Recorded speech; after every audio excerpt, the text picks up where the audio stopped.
आज का हमारा टॉपिक है अक्षय स्थिति में वैद्युत क्षेत्र की तीव्रता या अक्षय स्थिति में वैद्युत क्षेत्र की तीव्रता का व्यंजक व्यंजक ठीक है। इसके बारे में देखते हैं। माना कोई वैद्युत द्विध्रुव ए बी है। माना कोई वैद्युत द्विध्रुव ए बी है। ए बी ये हमारा वैद्युत द्विध्रुव ए बी है जिसकी लंबाई 2l है। जिसकी लंबाई हमारी 2l है। 2l है, ठीक है। ये हाफ है, एल एल बांट दिए, दो हिस्सों में बांट दिए तो एल एल है। ये जुड़ जाएगी तो 2l हो जाएगी, ठीक है। जिसके ए सिरे पर माइनस क्यू आवेश तथा बी सिरे पर प्लस क्यू आवेश है। ए सिरे पर इसके पर माइनस क्यू आवेश है और बी सिरे पर प्लस क्यू आवेश है। वैद्युत द्विध्रुव के मध्य बिंदु ओ से r मीटर की दूरी पर कोई बिंदु P है। वैद्युत द्विध्रुव के मध्य बिंदु O से r मीटर की दूरी पर कोई बिंदु P है जिस पर वैद्युत क्षेत्र की तीव्रता ज्ञात करनी है। जिस पर वैद्युत क्षेत्र की तीव्रता ज्ञात करनी है। इसकी संगत तीव्रताएं E1 व E2 हैं। इसकी संगत तीव्रताएं E1 व E2 हैं। E2 है। अब देखते हैं। प्लस Q से बिंदु P की दूरी, प्लस Q से बिंदु P की दूरी R माइनस एल हो जाएगी। R माइनस R में से L घटा देंगे तो R माइनस एल हो जाएगी। माइनस Q से माइनस बिंदु P की दूरी, माइनस Q से बिंदु P की दूरी हो जाएगी R प्लस एल हो जाएगी।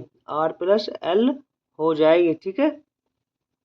अब प्लस Q आवेश के कारण बिंदु P पर वैद्युत क्षेत्र की तीव्रता E1 बराबर 1/4 pi epsilon naught Q upon R minus L का स्क्वायर, ठीक है। ये हमारी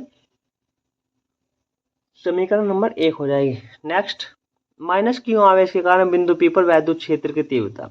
माइनस क्यू आवेश के कारण बिंदु P पर वैद्युत क्षेत्र की तीव्रता E2 बराबर 1/4 pi epsilon naught Q upon R plus L का स्क्वायर। समीकरण 2 हो गई। बिंदु P पर परिणामी तीव्रता E बराबर E1 माइनस E2 है। E1 माइनस E2 है क्योंकि एक दूसरे के ये विपरीत है। अब समीकरण 1 व समीकरण 2 को हल कर देंगे। समीकरण 1 व समीकरण 2 को, समीकरण 1 व समीकरण 2 से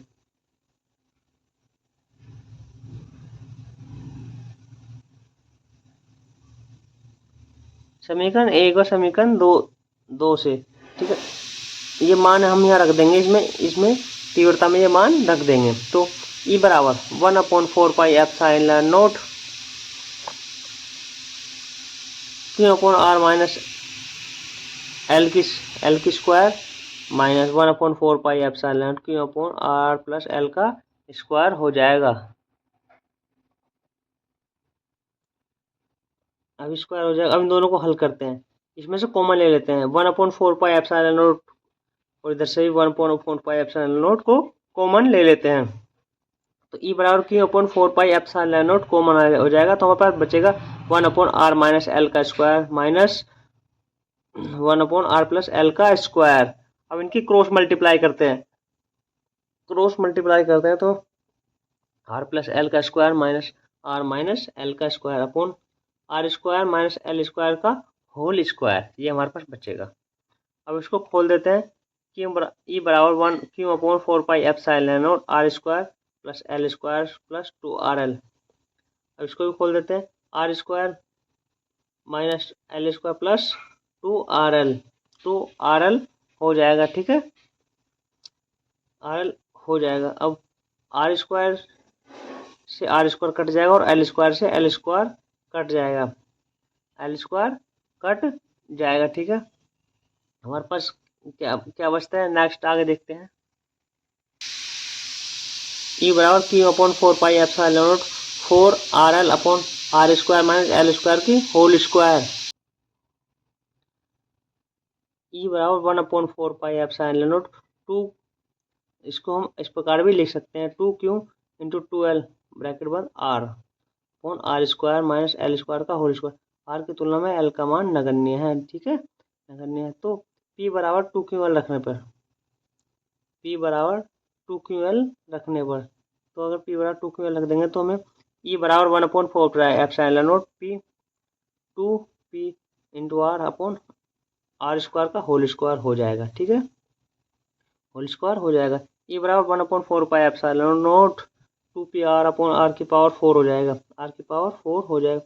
तो बराबर 1/4 pi epsilon not 2πr into, इसको इस प्रकार लिख सकते हैं r की पावर 3 इंटू r, r से r कट जाएगा हमारा, तो हमारे r की पावर 3 बचेगा, r की पावर 3 बचेगा। तो E बराबर 1/4 pi epsilon not 2p upon r की पावर क्यूब न्यूटन प्रति कूलाम हो जाता है। यही इसका फॉर्मूला होता है जो हमें प्रूव करना था इस पर न्यूमेरिकल होते हैं। अक्षय स्थिति में वैद्युत क्षेत्र की तीव्रता ज्ञात करने का ये फॉर्मूला है। ठीक है, वीडियो पसंद है चैनल को लाइक करें, सब्सक्राइब करें। धन्यवाद।